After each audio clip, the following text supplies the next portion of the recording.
Good morning, students. Today we're going to begin with essay writing skills or writing skills. As we discussed in our first session, I guess, on how to, build sentences effectively. There's a simple tool that I actually asked you all to follow, right? Tool or tip that you can follow and enhance your writing skills. The tip and the tool is called as mind mapping, where you are given a topic to write down, and instantly you don't have to jump into writing the essay or the paragraph. What you need to do is think about the keywords associated with the topics, list out all these keywords. I'll just show you how you can do it. And then with the keywords, you can either build sentences, or each keyword can be taken as a paragraph, and you can go on to explain about that particular subtopic. So each keyword can be taken as subtopics and enhance the you can carry on the art of writing an essay or a paragraph. So now what we do is we will begin with a simple question, because essay writing, we are going to deal with essay writing. I will ask you a simple question. Can you tell me the three sections of an essay? Can anyone tell me the three sections of an essay? We'll just write it down here. What are the three basic sections of an essay writing? Introduction, body, Introduction, subject, conclusion. Subject? No. Started with the body, introduction, man. then body, and then you end it with the conclusion. Yes, absolutely. So essay writing, the first part of an essay is supposed to be the introduction. All right. So the introduction is the part or the first paragraph where you're introducing the reader to the topic sentence. Topic. Okay, the topic will be discussed, or you will define the topic in your own words. You must abstain yourself from giving the dictionary definition or the definition from Google. So the topic, when a topic is given to you, you'll have to introduce a topic in the introduction, and also ensure that you're not making it very mundane and very boring, because there are a lot of essays on different topics in this world. But how do you ensure that your readers stick to the essay and continue reading the essay, and you are keeping their attention to your essay? How are you going to do it? You can actually, there are some tips to make your essay, introduction of your essay very interesting. You can actually begin your essay with a question. You can actually begin your essay with some startling facts related to that particular topic. Like, did you know that, glaciers are melting at this particular speed, if in case you're talking about global warming. All right. So some startling, so that people are curious to know what exactly are you trying to discuss, or what exactly is the next paragraph going to be like. So to trigger the interest, the best way to actually start the introduction is to give some kind of a fact that is very interesting, or a question that makes people realize. Like, for example, if I'm actually, we are talking about global warming, all right, there's a very interesting thing that I usually talk about whenever I'm talking about this in my presentations. I ask them, how many do you people realize the carbon footprints that each one of you is leaving on this planet Earth? All right. What are the carbon footprints that in case people don't know, they might Google search what are carbon footprints. So it's about the kind of energy that we are using, the energy through, electricity or different things. We tend to create a lot of heat on this planet Earth, because of which the temperatures of our planet is increasing. So that's one question you can ask. Do you know the carbon footprints that you're leaving? If you don't know, I think you can do the Google search and find out. So the introduction part is where you're introducing the readers to the topic sentence. The second part, this is the first part. The second part is the body of the essay. The body of the essay will include not one paragraph, but it can have multiple paragraphs. Subtopics can be used as new paragraphs. Okay. So if in case you're talking about pollution under global warming, so you have pollution as one topic. Then you have the kind of impact that is created. Like for example, glaciers are melting. There is a, temperatures are increasing. Then you have climate change. You're discussing about the impact of global warming or pollution.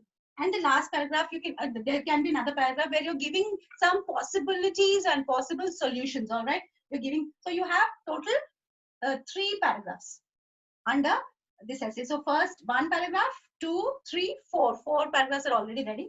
And then the third part of an essay is called as a conclusion, where you will talk about either some kind of possibilities and solutions, and you will give some kind of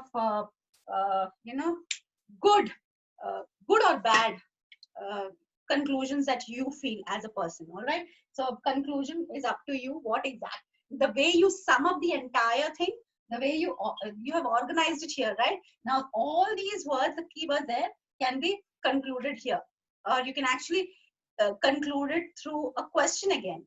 So what you need to do is remember, if in case you're trying in this yesterday what we discussed, we discussed that we have 2 basic kinds of essays. What are the 2 basic kinds of essays? One is discursive,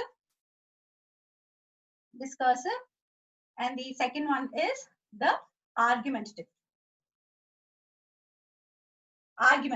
One is discursive and the second one is argumentative kind of an essay. So in discursive essay, when you're discussing, especially in the body you're discussing, you have to ensure that, definitely ensure that you give import when you're discussing, right? You're not arguing here. So you're discussing, so you're giving substantial survey.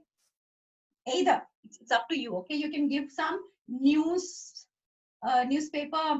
facts, or you can give some kind of statistical analysis, which will definitely add value to your essay. So you are not simply randomly talking something out of your own imagination. You're not building castles. Okay, you're giving solid points through giving some kind of survey report, some kind of newspaper news that you heard. You can quote people or eminent people from the industry, or scientists or researchers must have spoken, so you can actually discuss about all that. So when in the body, your essay will become more stronger. So your essay, or if in case you're going for some kind of presentations, when you're preparing a paper also, your work or your presentation becomes more substantial enough if in case you give all these kinds of factual information to the people. All right. And then in the conclusion, again, you're going to wind up with possible solutions. Solutions that will pave way to newer research, or pave way to some kind of a better world tomorrow.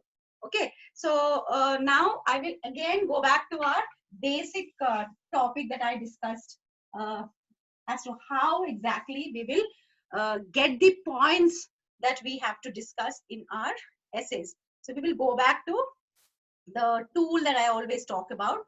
The tool is mind mapping.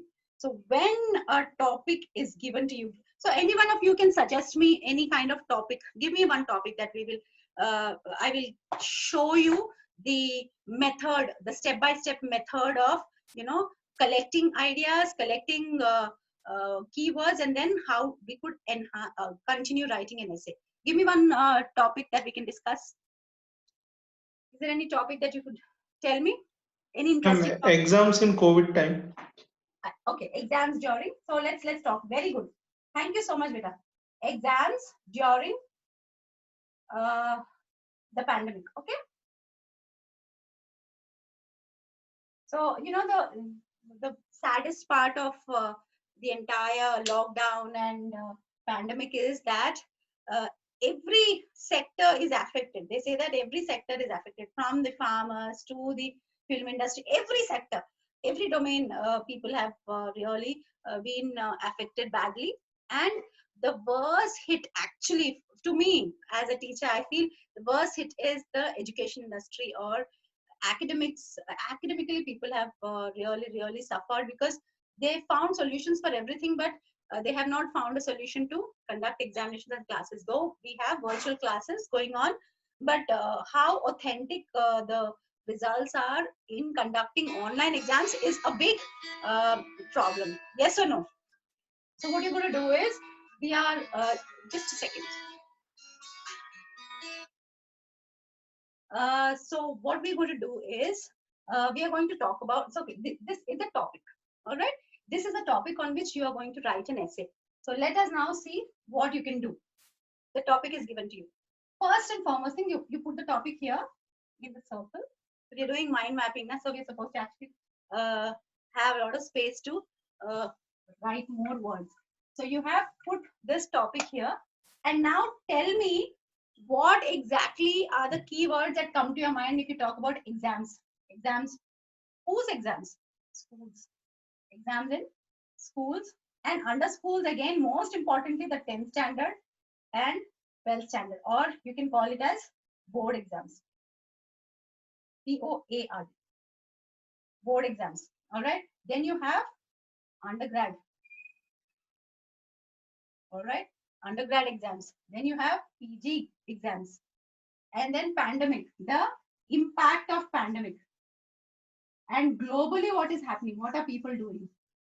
All right. Then there are virtual virtual, or you can call it as online exams. And then you have offline exams. And then under offline exams, advantages, disadvantages. Offline exams, advantages, disadvantages. During pandemic, what are the advantages and disadvantages of online exams? So we have got some points, right? Is there any point that I missed out? Okay, teachers. You can actually now talk about so many other problems also connected to pandemic and academics. You know, you can talk about fee. You can talk about Depression. yeah, depression. You can talk about depression. You can talk about students, the psychology of students. No, you can talk about Precautions to be taken. yeah, precautions. No, I see here. That's what I'm saying. Online, offline, we have advantages, disadvantages, right? Offline exams. When we're talking about advantages and disadvantages, we can talk about the here again under this advantages, disadvantages. We can talk about precautions. If not taken, you're going to fall sick. Okay, you can give we can give substantial data and information about the kind of impact it had on some of the students who went for writing exams in some of the places where hygiene and sanitation was not taken care. Yes, na? A lot of people fell sick in I think some college in Karnataka. A lot of people who came to write the exam, the entire lot of them got, maybe one person had it, and the entire lot of them who came to the exam center got it.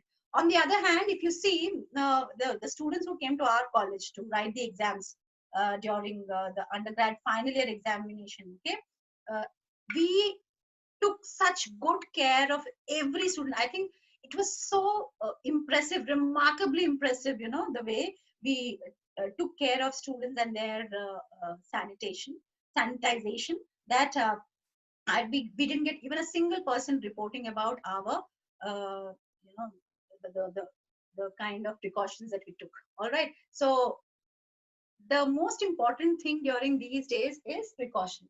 So what I try to tell you is, when a topic is given to you, you are writing down the keywords that come to your mind. These are the keywords.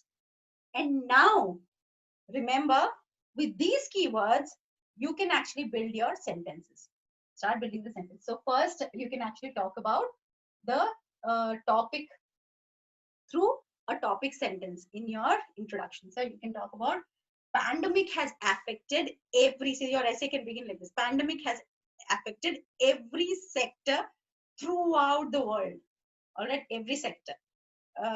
In fact, the most elite and the corporate world is affected, and the basic workers also, their livelihood is affected badly.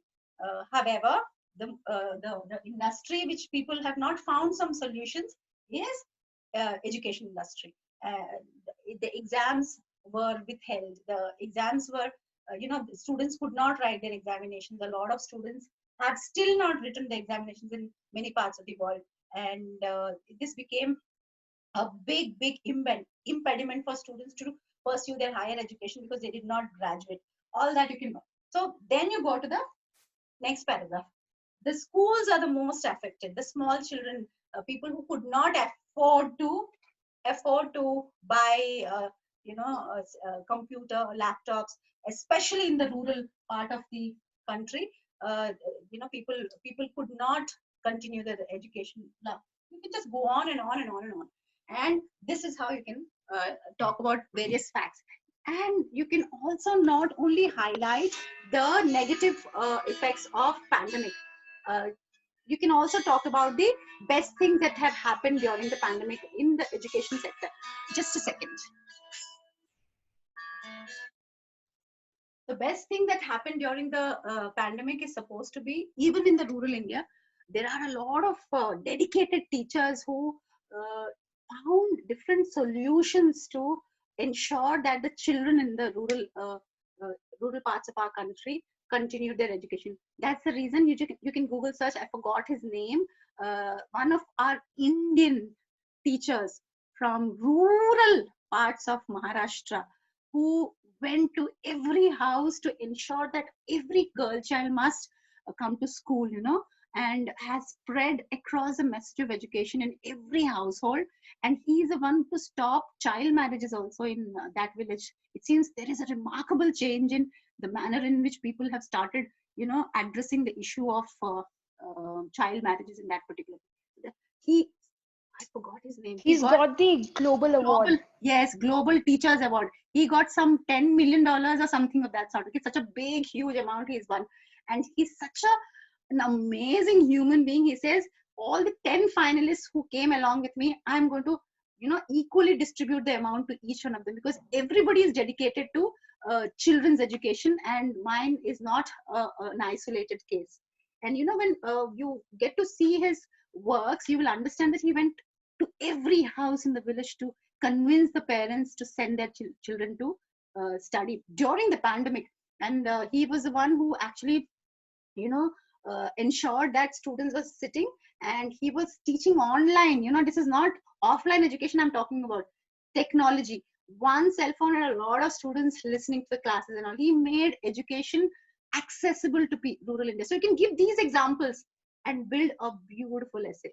Now, do you get the point when I said that mind mapping is an amazing exercise to build any kind of write-up, whether it is a paragraph writing, whether it's an email writing. You're writing an email also. Think about the keywords. Okay, what will I write to my boss? Okay, if I'm asking for permission for a week, what do I write? I'll talk about the reason. Then I'll talk about when I have to come back. Then I'll talk about how I'll complete my task, and when would I return to my office. So these are 4 points, and these 4 points laga ke you just prepare a beautiful email. No matter what in life whenever you're asked to write down anything, just apply this rule, and you can actually beautifully build a paragraph, an essay. You can actually write a book. So along with this, what you need to remember is that very, very generously you can use something called as cohesive devices that I explained last time. Cohesive devices are also called as transition words. They're also called as connectives. They're also called as connectors, and they're also called as there's another term I'll recall and just tell you. So transition words, cohesive devices, or connectives are those words which enhance your writings, and they are examples that I can recall are well, rather, initially, finally, on one hand, on the other hand, perhaps, gradually, eventually, in the meantime, in the meanwhile, all these words that we can actually use as signposts. They're called signposts because they give us an idea about where exactly the writer is leading the readers towards. Okay, where exactly, how exactly. For example, I'm just talking and talking and talking towards the end. I said, finally, let us wind up. So I've used finally, so you will have a sigh of relief. Okay, she's actually winding up. All right. So what you can do is, the best thing that you people can do is 3 points you need to remember. Think of the keywords of the essay. Second one, build sentences. Next one, use a lot of cohesive devices generously all through the essay or your write-up or your book to enhance your write-up, so that your essays become very effective. So they say that in order to make your essays more interesting, not only the facts can make it interesting, your essay can become very, very interesting if you're adding a tinge of humor sometimes, if it is relevant. Irrelevant things don't put the humor. Okay, some things that you have personally experienced, you can just give. Don't use I and we, but then just give examples. And then you can talk about, you can actually introduce some big role models in the world. Okay, Cristiano Ronaldo did this. Okay, so just give some examples of eminent people doing all these things, or some research facts. So your essay becomes a complete package of entertainment, and also it will ensure that the readers stick to reading the entire thing, because the span of attention of people is reduced, and if it's not interesting in the beginning, they will not continue reading the entire essay, though you're wanting people to listen to you. You want people to read your entire essay, but people will not find it interesting. Your entire body of the essay might be interesting, but if you've not given a good introduction, your essay is a big failure. All right, children. So with this note, I end our session on discursive essay, but then tomorrow we'll talk about argumentative essay. In argumentative essay, the writer is actually trying to convince through experiences, through facts, analysis, and rationality, that whatever he or she is saying is right. Maybe there is another perspective to the same topic, but then the perspective of the writer is introduced through argumentative essay. In argumentative essay, there is an argument happening to prove the general perspective wrong, and the writer tries to give more reasons and perspectives of from his or her own side to prove that what he's saying is right, he or she is saying is right. All right, so we will learn about argumentative essay in tomorrow's class. Thank you.